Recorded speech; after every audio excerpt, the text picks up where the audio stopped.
In 1850, French scientist Auguste Mariette went to Egypt looking for manuscripts, but accidentally found a head of a sphinx sticking out of the dunes. He cleared the sand and figured out the Sphinx was guiding the entrance to some underground construction. Several months later, he finally entered the Serapeum of Saqqara. Inside, he found an enormous granite sarcophagi with remnants of 64 bulls. Scientists are still amazed by the tech that the ancient Egyptians used to transport those enormous boxes. The Serapeum was built around the year 3000 before the Common Era. It was an underground tomb built to honor the sacred Apis bulls of ancient Egypt. It had a long hallway, almost 500 feet long, with giant stone rooms on both sides. Some of the sarcophagi weighed as much as 50 average cars, and all of them were made with super precision, with exact 90-degree angles. These sarcophagi were beautifully decorated with hieroglyphs and carvings that told stories about the lives and importance of the Apis bulls. Now, there are 24 sarcophagi left. In ancient Egypt, Apis bulls were very special animals connected to the deity Ptah. They thought the bulls carried Ptah's spirit and wisdom, helped the pharaoh, and protected the Egyptians. Priests looked for special markings on young bulls to find Apis bulls. It could be a white triangle on its forehead, which symbolized divine light, a shape on its back like a vulture's wing, and a scarab shape under its tongue, which stood for rebirth. If a bull had these signs, they believed it was chosen by Ptah and treated it like royalty. The chosen bulls lived in a special temple in Memphis, the city where they worshipped Ptah. They received the best care and offerings from visitors who wanted their blessings. When an Apis bull passed away, it was treated with great honor and mummified. When Mariette entered the Serapeum, he noticed traces of rollers on the gallery's floor and found 2 wooden horizontal winches. Each had 8 levers. Later, other explorers saw double rails. The burial chambers were lower than the hallway floor. To get the boxes into place, workers filled the chambers with sand so the sarcophagi could be rolled in straight. Then they slowly removed the sand to gently lower the boxes into perfectly cut spaces in the bedrock. A carved stone sign found in the Serapeum said it took 28 days to move just one sarcophagus and its lid into its spot during the time of Ptolemy II. The extreme precision of the sarcophagi with 90-degree angles also has an explanation. Ancient Egyptians wrote texts, or rather, papyrus, on geometry a long time ago. It shows that they knew the approximate number pi and could calculate the volume of a pyramid with its top cut off. If they could figure out complicated math like that back then, it makes sense that they could also carve perfectly flat surfaces 500 years later. All this sounds pretty legit, but some people think certain things don't add up here. The size of boxes is way larger than the size of bulls, yet they buried pharaohs in tiny coffins that barely fit their bodies. The sarcophagi are made out of granite with crazy precision, and they could have just used limestone, which would have made things way easier. The transportation of the boxes seems pretty simple, but only in theory. If one person could pull about 440 pounds, then at least 250 people would be needed to pull just one box. The tunnels in the Serapeum are really narrow, only about 2 feet wider than the boxes themselves. There's no way hundreds of people could have squeezed into those tight spaces to pull the boxes. And even if they did, how would they turn the box in the cramped corridor, lower it into its niche, and place it perfectly in the middle? Somehow, they did this 24 times, and every box is centered perfectly. Plus, the chambers were dusty, and there were no signs of soot from lamps. This means they must have worked in almost complete darkness. The real use of the boxes could also be different. A long time ago, even before the Egyptian pharaohs ruled, the local people already knew how to use fermentation. It happens when tiny organisms called yeast eat certain ingredients like starch and turn them into gas and ethanol. So someone in ancient Egypt probably put food like barley, bread, and even meat inside a giant stone box, then closed it tight with a heavy lid. These stone boxes, carved from granite, were so precisely made that they were almost completely sealed. so nothing could escape from it. As the yeast inside the box started working, it created more and more CO2 gas. It built up pressure inside the box. The granite boxes were incredibly strong. They could handle more pressure than a car tire can hold. When granite was squeezed under such pressure, its crystals produced a tiny electric charge. This effect was possible because granite contains quartz, a material that reacts to pressure this way. The process also needed meat or animal parts, possibly to help the yeast grow better. Meat contains something called oleic acid, which yeast needs to keep growing and to survive the bad effects of the ethanol it produces. As the pressure inside the box kept growing, the combination of gases and electricity made these boxes not just ancient fridges, but powerful energy systems. Over time, the pressure inside got so strong that it could push the lid open and the gas would escape with a pop. But when people rediscovered the Serapeum in 1850, they found old drawings that showed piles of stones stacked on top of some of the box lids. So, someone long ago probably tried to make the lids even heavier by adding extra weight to make it harder for the gas pressure to push them open. This extra weight also meant the quartz crystals in the granite could keep creating more electricity under all that pressure. If someone opened one of these stone boxes thousands of years later, they would only find bones from bulls that were placed in the box. And that's exactly what Mariette discovered in the 1850s. They opened the Serapeum for visitors soon after the first excavations in the second half of the 19th century. Prince of Wales even had a luncheon with his guests in one of the sarcophagi. Sands and earthquakes made the site inaccessible for a while, but now you can visit it again and try to solve the mystery yourself. With new tech, we could have answers to many other historical mysteries soon. A team of scientists at Chicago's Field Museum of Natural History recently used a special CT scanner to learn more about ancient Egyptian mummies without unwrapping them. They gently rolled 26 mummies on custom carts out to the parking lot, where the scanner was waiting. It took thousands of detailed X-ray pictures of each mummy and their coffins. When all the pictures were put together, they created 3D images that showed what was inside, the skeletons, and some artifacts.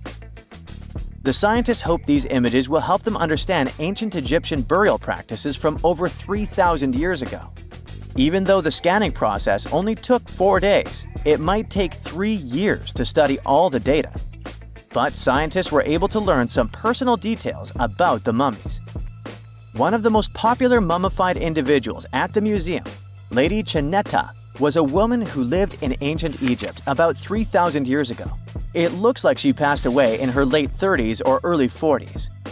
To make sure her body looked complete for the afterlife, embalmers put stuffing in her neck to keep it from collapsing. They also placed artificial eyes in her sockets, so she would have eyes in the next world. She was wrapped in fancy linen and placed in a beautifully decorated coffin. The scans revealed that it had been carefully crafted with a slit at the back, which embalmers used to fit the body.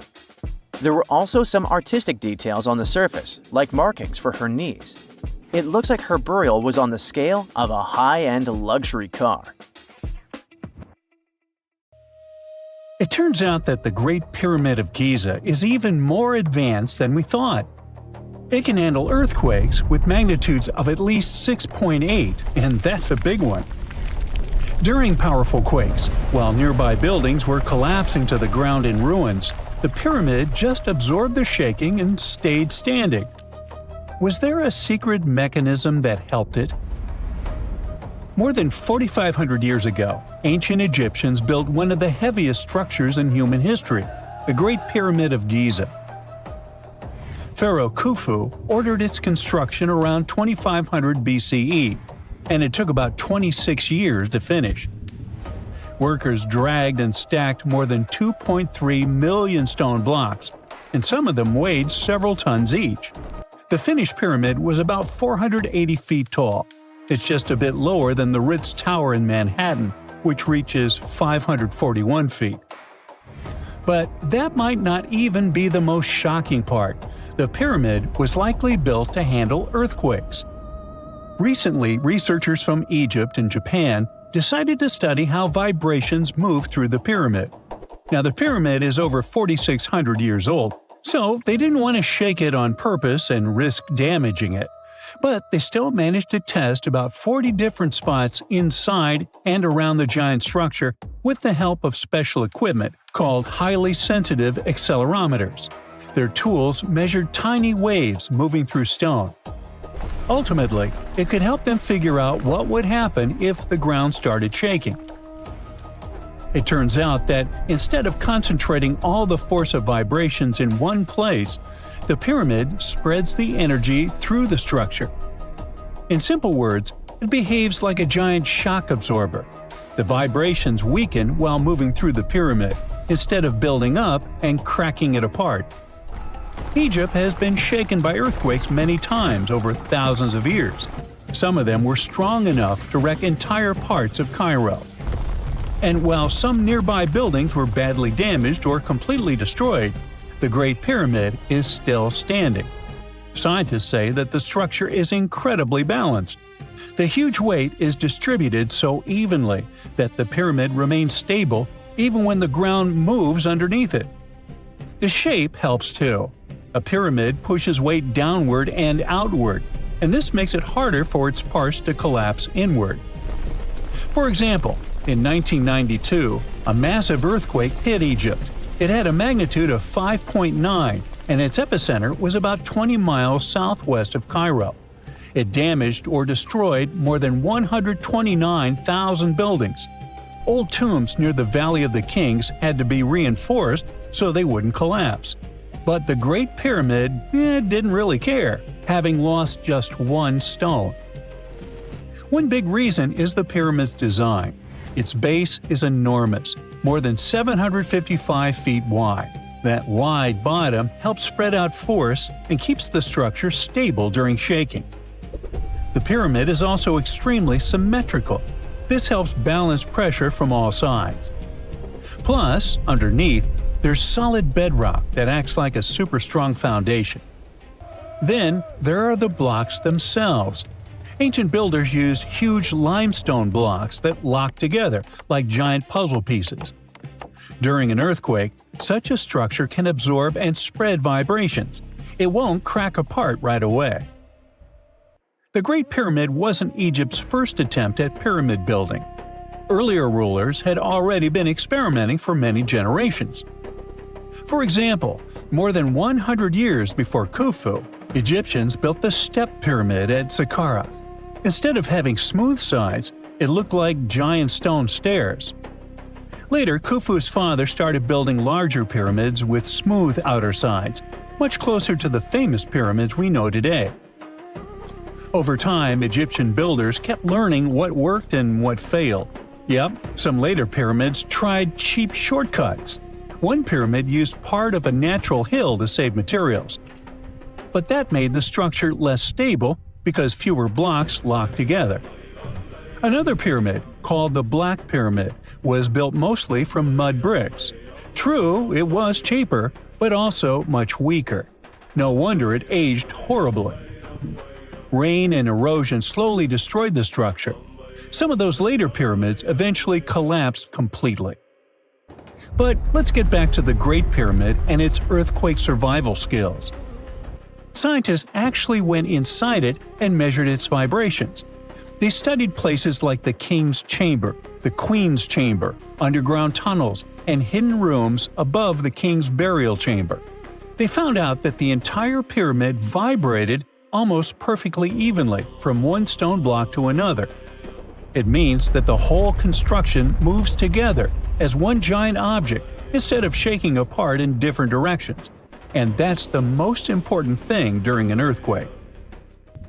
Now, the ground around the pyramid vibrates very differently, at a much lower frequency. So, when the earth shakes, the pyramid doesn't fully sync up with those dangerous vibrations. And that helps reduce the force moving through the structure. Imagine pushing someone on a swing. If your timing matches the swing, it goes higher and higher. But if the timing is off, the movement weakens. The pyramid seems to work the same way with earthquakes. Scientists also discovered something else inside the structure. Above the king's chamber, there are several small relieving chambers. And no, they aren't bathrooms. Before, many people thought that they only help support the weight of the ceiling. But now, researchers believe that those chambers may also help weaken earthquake vibrations before they reach the most important inner rooms. In other words, the pyramid must be redirecting and softening shock waves inside itself. Overall, the pyramids are much more amazing than we think. They aren't simply giant tombs built by slaves. Archaeologists found entire workers' villages near the pyramids. The builders had houses, food, medical care, and organized work teams. They were skilled laborers and got paid for their work. They needed those skills and a lot of strength. After all, some of the limestone and granite blocks weighed 80 tons. That's heavier than a fully loaded semi-truck. And they came from quarries miles away. So, how did the workers move them?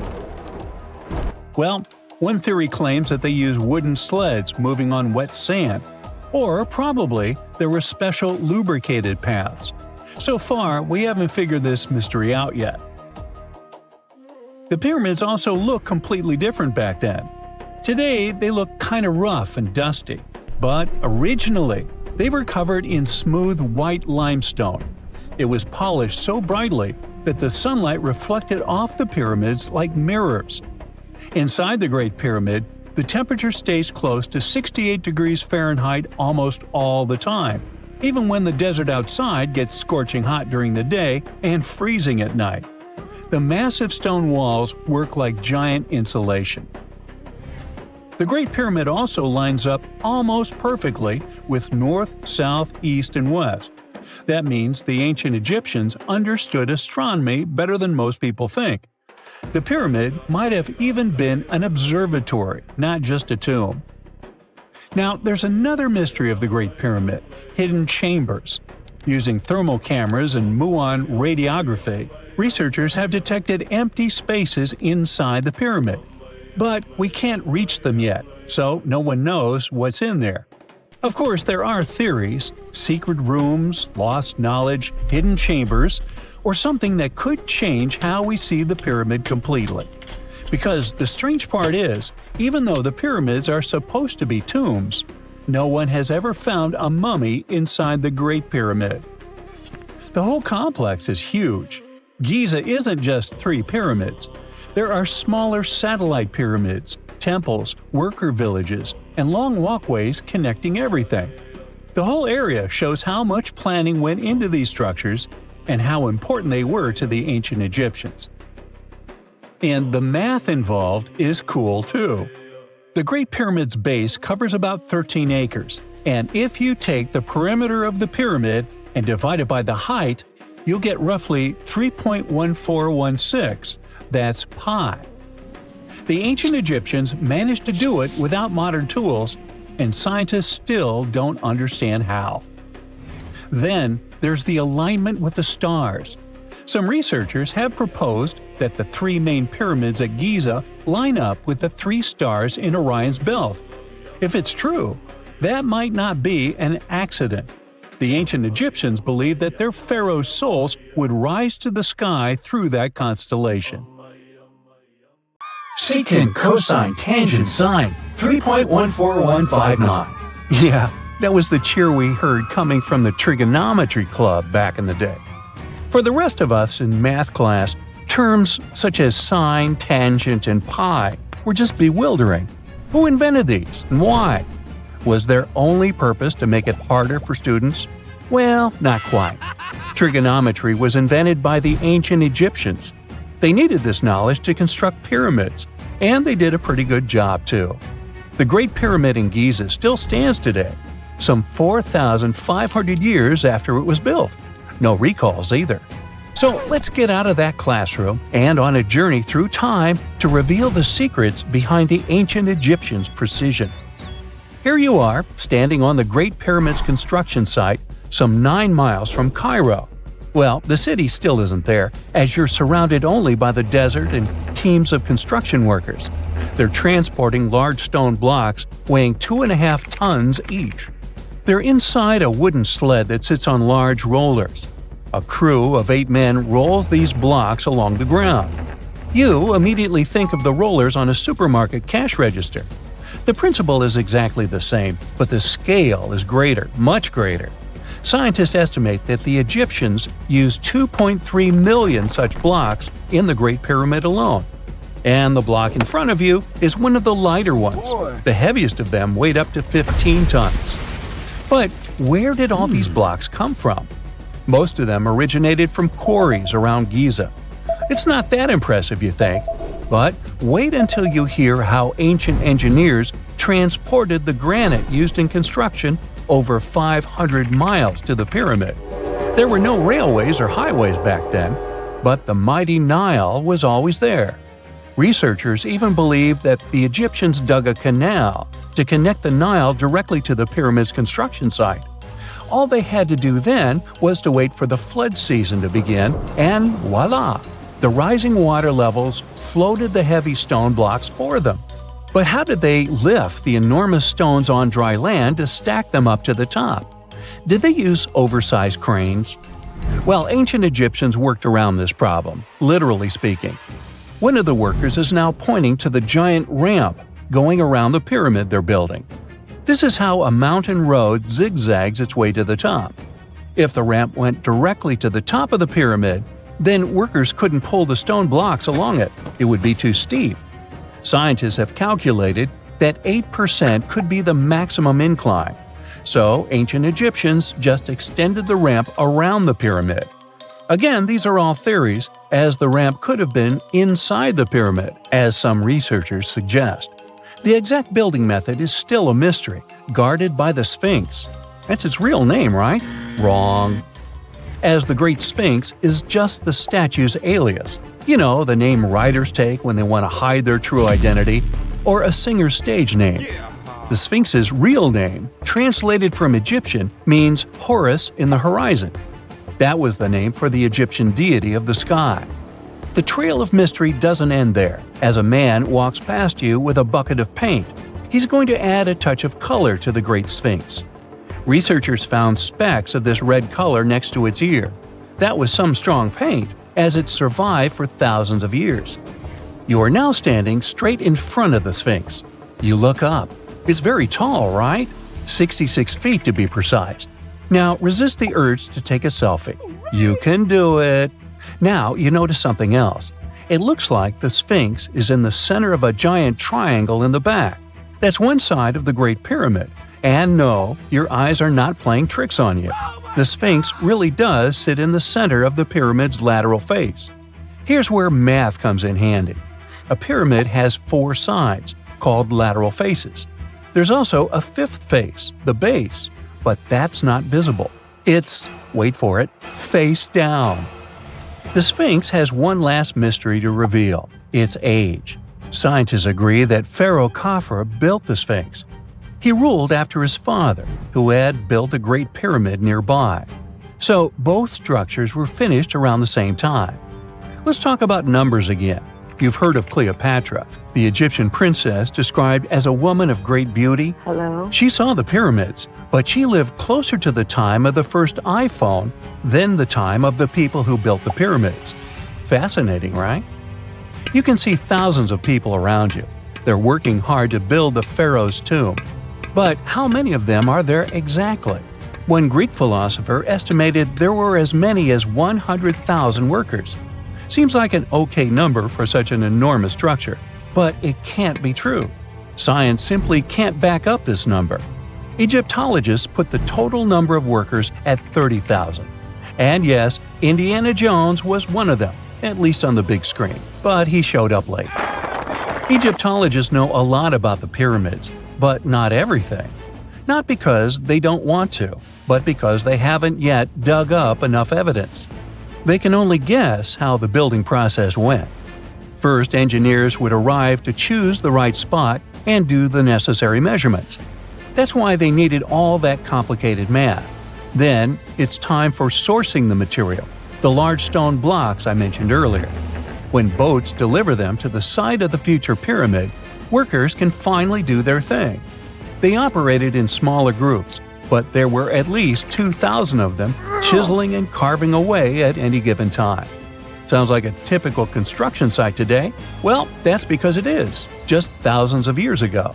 It's amazing what ancient Egyptians were able to achieve with just copper and stone tools. The pyramid is now complete in front of you. But is it the same pyramid we see today? Why is this structure shining bright in the desert sun? Isn't it supposed to be a dusty yellow color? Well, no. Human activity and the elements have completely stripped the outer layer of stones over time.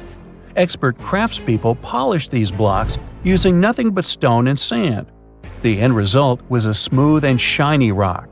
On the day it was completed, the Great Pyramid of Giza was a perfect triangle of light. Its polished sides acted like giant mirrors, reflecting the powerful Egyptian sun. This is the point where you should put your glasses on, and that shiny thing you see at the pyramid's very top is actually gold. The capstone at the top of the pyramid is called a pyramidion. It was covered in sheets of gold. As you can guess, these were the first stones to disappear. Let's make another stop before we get you back to your classroom. We travel to the British Isles, and no, Stonehenge isn't our destination. It is Newgrange in County Meath. Scientists estimate that the ancient peoples of Ireland built this stone monument around the year 3200 BCE. This makes it older than both Stonehenge and the Great Pyramid in Giza. The function of the circular mound in Newgrange is the same as the one of the Great Pyramid and equally mysterious. The estimated amount of loose stone present in the valley is over 220,000 tons. And it's not just randomly thrown on a pile. The order in which the stones are set makes the structure water-resistant. That would explain how Newgrange had survived for so long. Kinda makes you want to splash out the cash for that waterproof phone case, huh? Well, you're back in your school desk, but today's math lecture is the last thing on your mind. You're thinking about how great the Egyptian pyramids are, and if we have something similar today. It turns out modern engineers are just as impressed with the Great Pyramid as you are. There's a glass pyramid sitting in the main courtyard of the famous Louvre Museum in Paris. The panorama of San Francisco wouldn't be complete without the 48-story Trans-America Pyramid. But Las Vegas went the furthest. There we find the Luxor Hotel. It's so big that it's the third largest pyramid on the planet. And guess what's in front of it? Yup, a replica of the Sphinx. It's 110 feet tall, 2 stories higher than the one in Giza. Yeah, everything's bigger in Vegas. If there's a question that still baffles archaeologists to this day, it's this one. How did the ancient Egyptians build those magnificent pyramids? As far as we know today, their resources were quite limited, especially in terms of tools and building materials. We still don't have a fully satisfying answer, but hey, we've got some pretty amazing theories worth considering. The leading contender among these theories involves the clever Egyptians employing a sneaky strategy. Now picture this. They constructed a slanted and curving mound made of bricks, earth, and sand encircling the pyramid to be. As the pyramid grew taller and taller, they simply increased the height and length of this wacky structure. It's like they were playing an ancient game of Jenga. Now, how did they get those massive stone blocks up there? Well, according to the legendary ancient Greek historian Herodotus, they used sleds, rollers, and levers. It sounds like they turned construction into a supersized game of tug-of-war.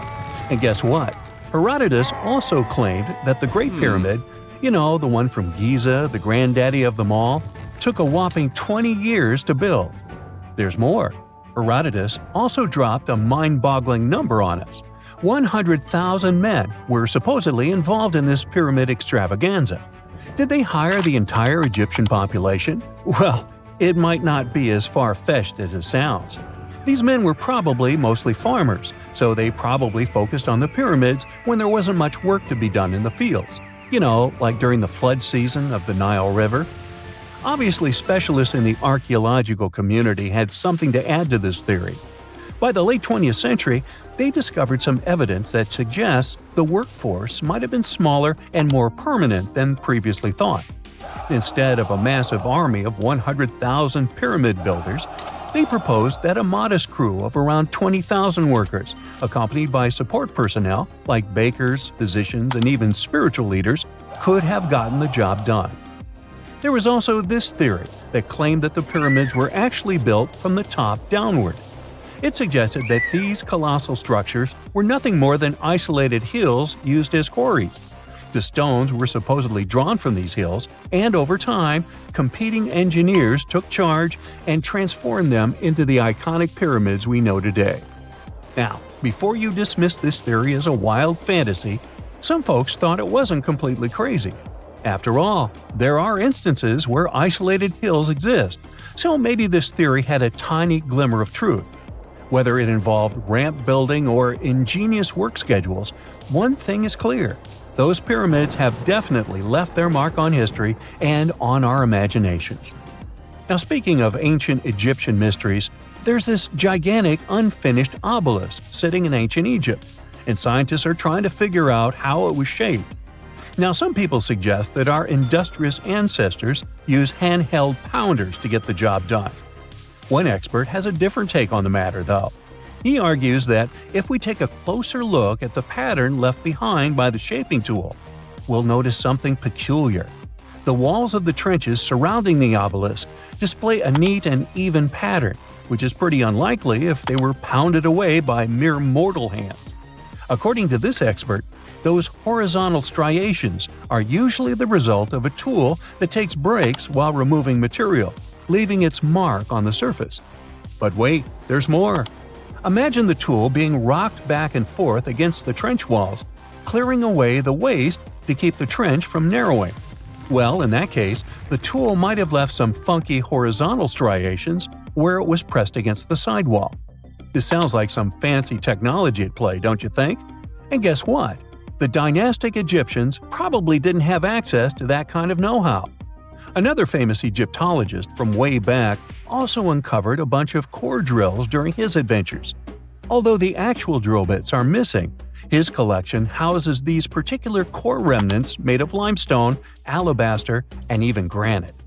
These constructions aren't the only amazing thing the ancient Egyptians left behind, though. As it turns out, the Egyptians were the genius minds behind the creation of the handheld mirror. Yeah, that little mirror you use every day to check yourself out. But here's the twist. These mirrors are like pieces of art. They were decorated with inscriptions and figures. But that's not all. The Egyptians had a serious concern with their appearance. They knew the importance of personal hygiene and looking fabulous. So, in their quest for pearly whites, they invented toothbrushes and toothpaste. Dental problems were pretty common back then, and their smiles weren't exactly all white. Dentistry wasn't their strongest suit, you see. Maybe their minds were distracted by all that pyramid building. So that doesn't mean those ancient toothpaste recipes weren't amazing. One delightful concoction included rock salt, mint, dried iris petals, and pepper. Some brave dentists in the 21st century tried it out, and it worked pretty well. Ground-up ash was also used in another recipe to create a tooth cleansing paste. Mint was missing, so that didn't do much for their breath. That's when the genius Egyptians came up with the world's first breath mints. They made tablets from heated spices like cinnamon, and they mixed it with honey. Now, let's shift gears to home decor, Egyptian style. They surely took ornamentation to the next level. While the concept of decorating furniture started in Mesopotamia, the Egyptians cranked it up a notch. They went all out with different colors of ink and even developed various weights of paper. Oh, and let's not forget about those cute little area rugs we all have in our homes today. Guess who came up with the idea? Yep, the Egyptians. They used the versatile papyrus plant to make those cozy rugs. And speaking of trends, the Egyptians loved their knickknacks. They had an assortment of small figurines in the shapes of cats, dogs, and people. These statues were made from various materials, like simple sun-dried mud to the ultimate bling of gold. It all depended on how loaded you were. The Egyptians were also all about farming, and they knew that clean water was crucial for their crops and animals. That's why they came up with some nifty inventions and techniques to make sure their land was fertile and their plants were happy. First off, they had the genius idea of using ox-drawn plows. They had two types of plows, heavy and light. The heavy plow would strut its stuff, cutting deep furrows in the soil, while the lighter plow followed behind, fluffing up the earth. But they didn't stop there. After plowing, the Egyptians would break up clumps of soil and sow the rows with seeds. To give those seeds a good old squish into the furrows, they'd march their livestock across the field, effectively closing up the furrows. But hey, all that hard work would be pointless if their seeds were as dry as the Sahara. That's where irrigation comes into play. The Egyptians were so good at it that other cultures, like the Greeks and Romans, couldn't help but copy their techniques. Now let's switch gears and talk about the marvelous architecture of ancient Egypt. These folks weren't just skilled farmers, they were also architectural maestros.